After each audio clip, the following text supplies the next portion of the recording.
ఇదిగో చూస్తున్నారా ఫ్రెండ్స్, ఇదైతే గొప్పు కింద పడిపోయింది అనమాట. పంట పొలం దగ్గర అదిమేసింది ధాన్యానికి. చూడండి ఎంత కష్టతరమైన విషయం, చూడండి చాలా బాధాకరమైన విషయం.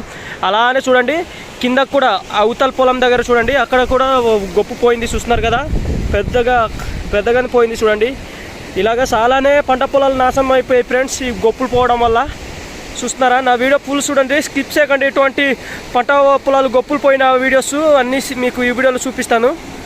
చూడండి ఎంత పెద్ద గడ్డ వెళ్తుందో కింద నుంచి. చూడండి ఇదిగో, నేను పై నుంచి వీడియోస్ చేస్తాను ఫ్రెండ్స్. గడ్డ దగ్గర వెళ్ళాలంటే చాలా భయం వేస్తుంది అన్నమాట, అంత పెద్ద గడ్డ వస్తుంది.